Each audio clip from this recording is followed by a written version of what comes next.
ಅದು ಬೇರೆ ಬೇರೆ ರೀತಿಯಲ್ಲಿ ಬೇರೆ ಬೇರೆ ವಿಶ್ಲೇಷಣೆ ಆಗ್ತಾ ಇದೆ. ಅದಕ್ಕೆ ಏನಾದರೂ ಸ್ಪಷ್ಟೀಕರಣ ಎಲ್ಲ ಸ್ಪಷ್ಟೀಕರಣ ಹೇಳಲ್ಲ. ಒಂದೇ ಹೆಸರು ಇದ್ದಾಗ ಅದ ಹೇಳ್ತಾ ಇವ್ರದ ಒಂದೇ ಹೆಸರು, ಎರಡು ಹೆಸರು ಇಲ್ಲ. ಸೀನಿಯರ್ ಲೀಡರ್ ಹೆಸರು ಈಗ ಇವ್ರದ ಒಂದೇ ಹೆಸರು. ಹಿಂಗಾಗಿ ಅಲ್ಲಿ ನಾವು ಜಗಳ ಮಾಡಿದ್ವಿ, ನಂತರ ಕಳಿಸಿದ್ವಿ, ನಿನ್ನೆ ಕಳಿಸಿ ಅನ್ನೋ ಪ್ರಶ್ನೆ ಇಲ್ಲ. ಒಂದೇ ಹೆಸರಿಂದ ಎಲ್ಲರೂ ಕೂಡಿ ಒಂದೇ ಕಳಿಸಿ ಅಂತಾರೆ. ಅಲ್ಲಿ ಭಿನ್ನಾಭಿಪ್ರಾಯ ಇಲ್ಲ.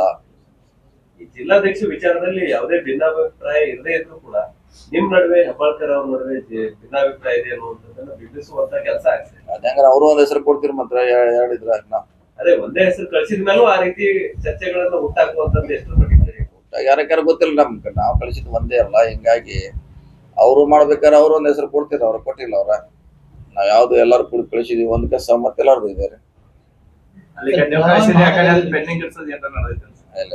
ಬೆಳಗಾವಿ ಮಹಾನಗರದ ಇತ್ತೀಚೆಗೆ ಇನ್ನೊಂದು ಮೂರ್ತಿ ವಿಷಯ ಸಂಬಂಧಪಟ್ಟಂತೆ ಒಂದು ವಾತಾವರಣ ಗೊಂದಲ ಕ್ರಿಯೇಟ್ ಆಗಿದೆ. ಗೊಂದಲ ಮಾಡ್ತಿದಾರ ಅವರು.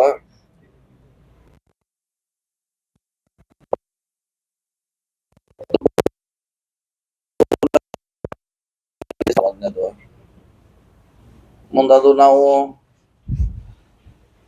ಸುಪ್ರೀಂ ಕೋರ್ಟ್ ಸರ್ಕಾರ ಸ್ಪಷ್ಟವಾಗಿ ಬ್ಯಾನ್ ಮಾಡಿದ್ವಿ. ನಾವ್ ಯಾರು ಕೂಡ ಭಾಗವಹಿಸ್ಲಿಕ್ಕೆ ಬರೋಲ್ಲ, ಅಧಿಕೃತ ಪ್ರೋಟೋಕಾಲ ಇದನ್ನ ಚಾಪಿ ಮಾಡ್ಲಿಕ್ಕೆ ಬರೋಲ್ಲ. ಅಲ್ಲಿ ಸ್ಥಳೀಯ ಶಾಸಕರು ನಾವೇನ್ ಮಾಡ್ತೀವಿ, ಅಲ್ಲಿ ಅವ್ರ ಗೊಂದಲ. ಇಲ್ಲಿ ಅದು ದುಡ್ಡು ಇರೋದು ಕಾರ್ಪೊರೇಷನ್, ಪ್ರೋಟೋಕಾಲ್ ಮೇಂಟೈನ್ ಮಾಡತ್ತೀವಿ. ಇವರು ಯಾರ ಕಾರ್ಪೊರೇಷನ್ ಅವರು ಸರ್ಕಾರ ದುಡ್ಡ ಎಲ್ಲಾರ್ದು ಲಿಸ್ಟ್ ಹಾಕತ್ ಹೇಳುದು. ಲಿಸ್ಟ್ ಹಾಕ್ಲಿಕ್ಕೆ ಚಾಪಿಸ್ಲಿಕ್ಕೆ ಬರೋಲ್ಲ. ಬಂದ್ರೆ ಅವ್ರ ಮ್ಯಾಗ ಕ್ರಿಮಿನಲ್ ಕೇಸ್ ಆಗ್ತೀವಿ ಎಲ್ಲರಿಗೂ. ಸೊ ಅದು ಕನ್ಫ್ಯೂಸ್ ಇದೆ. ಅದಕ್ಕೆ ಅವ್ರ ಮೇಯರ್ ಕಾರ್ಪೊರೇಷನ್ ಕನ್ಸ್ ಹೇಳೋದು ಮುಂದಾಕ್ರಿ ಈಗ, ಆಮ್ಯಾಗೆಲ್ಲ ಕುಂತ ಚರ್ಚ್ಕೊಂಡು ಮಾಡಂತ. ಮತ್ತೆ ಇನ್ನೂ ಕೆಲಸನೂ ಪೂರ್ಣ ಆಗಿಲ್ವ. ಅದು ಈಗ ನಾಳೆ ಕಾರ್ಯಕ್ರಮ ಅದು ಮುಂದಾಕ್ಲಿಕ್ಕೆ ಅವರು ಕಮಿಷನರ್ ಅವ್ರ ಲೆಟರ್ ಬರ್ತಾರೆ ಮೇಯರ್ ಅವ್ರಿಗೆ. ಅದೇನ್ ಮಾಡ್ತಾರ ಗೊತ್ತಿಲ್ಲ. ಸರಿ, ಅಲ್ಲಿ ಜನರ ವಿರೋಧ ಇದ್ರು ಕೂಡ ಯಾಕೆ ಅಷ್ಟೊಂದು ತರಾತುರಿ? ಯಾವ್ದೇ ಅಲ್ಲಿ ಜನರು ಕೂಡ ವಿರೋಧ ಮಾಡ್ತಾ ಇದ್ದಾರೆ. ಜಾತಿಗೆ ಬಣ್ಣ ಕೊಟ್ಟೋದು ಏನ್ ಅವಶ್ಯಕತೆ ಇಲ್ಲ. ಬಂದಾಗ ಜಾತಿ ಹೇಳೋರ ಆಮ್ಯಾಗ್ರೆ ಅದೇ ಪ್ರಶ್ನೆ ಇಲ್ಲ.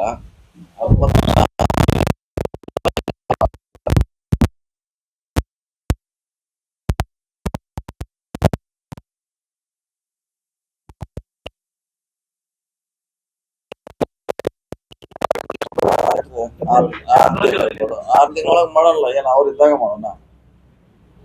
ಅವ್ರ ಇದ್ದಾಗ ಮಾಡ್ಲಿಕ್ಕೆ ನಾವು ಅವ್ರ ಮುಂದೆ ಹಾಕೋದು ಬಹಳ ಒಂದ್ ತಿಂಗಳು ಕೇಳತ್ತಾರ ಅಷ್ಟೇ, ಬಹಳ ಕೇಳತ್ತಿಲ್ಲ. ಒಂದ್ ತಿಂಗಳಾಗಿ ಪೂರ್ಣ ಆಗ್ತದೆ. ಇವತ್ತು 2 ತಿಂಗಳು ಆಗ್ಬೋದು.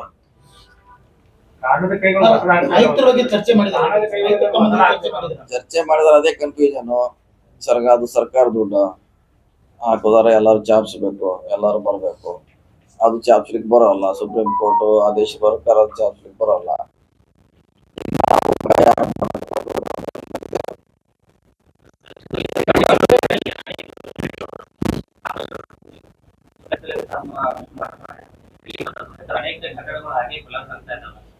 ಹಂಗೆ ಇದೆ. ಇವತ್ತು ಕೂಡ ಇದೆಲ್ಲ ಬಂದಿದ್ ನೋಡ್ರಿ. ಇವತ್ತು ಪೇಪರ್ ನೋಡೇನಿಲ್ಲ. ಅದು ಸ್ಮಾರ್ಟ್ ಸಿಟಿ ಏನೋ ಕಳಪೆ ಕಾಮಗಾರಿ ಎನ್ಕ್ವೈರಿ ಮಾಡ್ಬೇಕಂತ ಸರ್ಕಾರ ಡಿಸಿಷನ್ ತಗೊಂಡಿದೆ.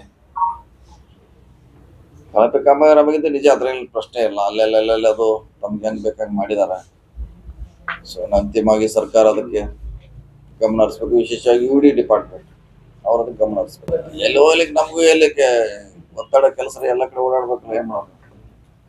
ಅದು ಇಲ್ಲಿ ಡಿಶಾಫ್ಟಂಗ್ ಮೀಟಿಂಗ್ ಮಾಡ್ತಾರಲ್ಲ, 2-3 ಸಲ ಮಾಡಿದೀವಿ ಮಹಾನಗರ ಪಾಲಿಕೆ ಸಂಬಂಧಪಟ್ಟು. ಈಗ ಮಾಡೋದು ಅಲ್ಲಿ ಹೋಗನ್ ಸಭೆ ಮಾಡೋದು. ಬಹಳಷ್ಟು ಕೆಲಸ ಇದಾವೆ, ಹೋಗಿ ಮಾಡ್ತೀವಿ. ಏಕಾಏಕಿ ಇಲ್ಲಾರ 10 ವರ್ಷದಿಂದ ಏರ್ಸ್ಯಾರ. 10 ವರ್ಷದಿಂದ ಏರ್ಸ್ಯಾರ. ಫ್ರೀ ಕೊಡೋದು ಬೇರೆ ಉದ್ದೇಶ.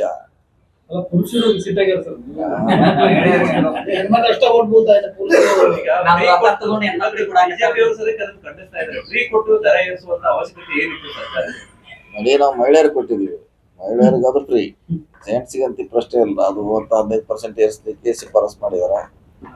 ಅದು ಸುಮಾರು ವರ್ಷದಿಂದ 10 ವರ್ಷದಿಂದ ಆಗಿದೆ ಅಂತ. 4 ವರ್ಷ 5 ವರ್ಷದಿಂದ ಆಗಿದೆ. ಮತ್ತೆ ಈಗೆಲ್ಲ ಬೆಲೆ ಏರಿಕೆ ಇವೆಲ್ಲ ಬೇರೆ ಎಲ್ಲ ಏರಿದೆ ರೇಟ್. ಅದಕ್ಕೆ ಇದನ್ನ ವ್ಯವಸ್ಥೆ ಡಿಸಿಷನ್ ತಗೊಂಡಾರ ಅಷ್ಟೇ. ಹಾಲಿನ ದರ ಏರಿಕೆ ಆಯ್ತು, ಟ್ಯಾಕ್ಸ್ ಏರಿಕೆ ಮಾಡಿದ್ರು. ಈಗ ಮತ್ತೆ ಹಾಲಿನ ದರ 3-4 ಸಲ ಏರಿಕೆ ಆಯ್ತು. ಅದು ಎಲ್ಲಾನು 3-4 ಸರಿ ಆಗ್ಯಾವ. ಈಗ ಒಂದೇ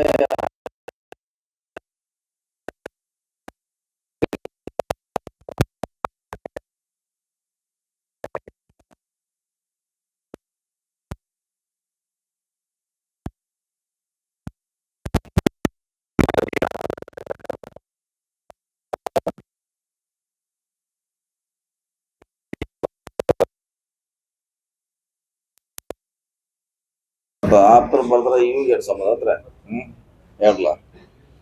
ಆಪ್ತರ ಹೆಸರು ಬರ್ದು ಯಾರು ಆಪ್ತರ ಬರ್ದು ಇಡ್ತಾರೆ, ಮತ್ತೆ ನಾವು ಮಂತ್ರಿ ಮೇಲೆಲ್ಲ ರಾಜೀನಾಮೆ ಕೊಡೋರ ನೀವು?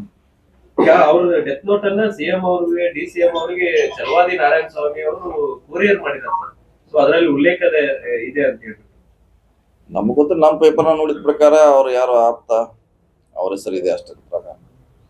ಅವ್ರು ಸಂತೋಷ್ ಪಾಟೀಲ್ ಕಚೇರಿಯಲ್ಲಿ ಆರೋಪಿ ಸ್ಥಾನದಲ್ಲಿ ಬಿಜೆಪಿ ಅವರು MP ಅವರು ಹೇಳ್ತಾ ಇದ್ರು, ಯಾವಾಗಲೂ ಬೇರೆ ಬದಲಾಗಬೇಕು, ಅವ್ರು ಆರೋಪಿ ಸ್ಥಾನದಲ್ಲಿ ಇಟ್ಟಿದ್ದಾರೆ.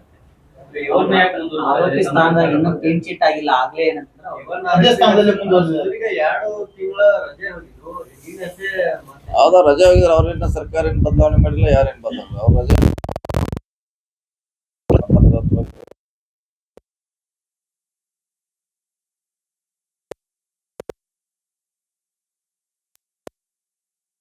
ಆಯ್ತು, ರಜಾ ಹೋಗಿದ್ರೆ ಮುಗಿತಾರ. ಈಗ ಮತ್ತೆ ಹಾಜರಾಗ್ಯಾರ. ಅವರೇ ಆರೋಪಿ, ಇವನ್ ಆರೋಪಿ ಆಗಿರೋದ್ರಿಂದ ಯಾವುದೇ ತನಿಖಾ ಸಂಸ್ಥೆಯಿಂದ ಕ್ಲೀನ್ ಚಿಟ್ ಸಿಕ್ಕಿಲ್ಲ, ಏನೂ ಇಲ್ಲ. ಬೇಲ್ ಮೇಲೆ ಈಗ ಇದ್ದವರು ಆಡಳಿತ ನಡೆಸೋದು.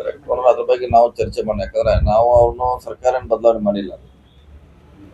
ಅವ್ರು ಲೀವ್ ಹಾಕಿದ್ರು, ಹೋದ್ರು, ಮುಗೀತು, ಮುಗಿತಂತ ವಾಪಸ್ ಬಂದು ಹಾಜರಾಗ್ಯಾರ ಅವ್ರು. ಇನ್ನು ಅದ್ರ ಬಗ್ಗೆ DC ಅವ್ರ ಮಟ್ಟದಲ್ಲಿ ಸರ್ಕಾರ ಮಟ್ಟದಲ್ಲಿ ಕೇಳ್ಬೇಕು, ಅದಕ್ಕೆ ಏನ ಮಾಡ್ಲಿಕ್ಕೆ ಪರಿಹಾರ ಇದೆ ಅಂತ. ಸರ್, ಈಗ ಮಹಾನಗರ ಪಾಲಿಕೆಯಲ್ಲಿ ಅಧಿಕಾರಿಗಳ ಬೇಕಾಬಿಟ್ಟಿಯಿಂದ ಪಾಲಿಕೆಗೆ ಆರ್ಥಿಕ ನಷ್ಟ ಆಗ್ತಾ ಇದೆ.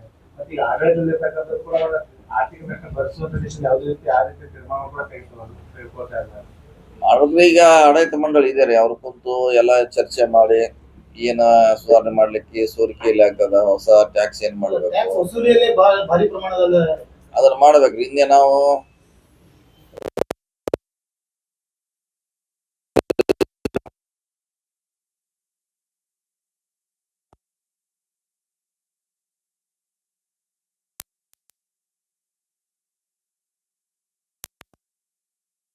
ಮಾಡ್ಬೇಕಾದ್ರ ಅವ್ರು ಏನ್ ಮಾಡಿದ್ರು, ಈಗ ಅವ್ರದ್ದು ಅಲ್ಲಿ ಆಡಳಿತ ಆಕ್ಷನ್ ಏನು ಆಗ್ತಾರೆ, ಆಫೀಸರ್ಸ್ ಏನು ಮಾಡ್ತಾ ಇಲ್ಲ.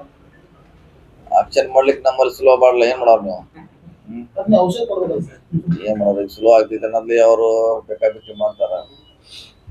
ಸೊ ಅವರ ಇಲಾಖೆ ಗಮನ ತರಲಿಕ್ಕೆ DC ಅವ್ರ ಗಮನ ತರಕ್ಕೆ ಪ್ರಯತ್ನ ಮಾಡ್ತೀನಿ. ಹೇಳಿದ್ರೆ ಹತ್ರ ನಿಜ ಹತ್ರ ಏನು ಪ್ರಶ್ನೆ ಇಲ್ಲ. ಅಲ್ಲಿ ಆಡಳಿತ ಮಂಡಳಿ ಅವರು ಬರೀ ಅವ್ರ ರಾಜಕೀಯ ನಿಂತಾರ. ಅವ್ರು ಇಂಥ ಡೆವಲಪ್ಮೆಂಟ್ ವರ್ಗು, ಟ್ಯಾಕ್ಸ್, ಪಬ್ಲಿಕ್ ಜೊತೆ 3 crore ಪೆಂಡಿಂಗ್ ಇದ್ದು ಬರೀ 15 lakhs ಮುಗಿಸ್ತಾರೆ.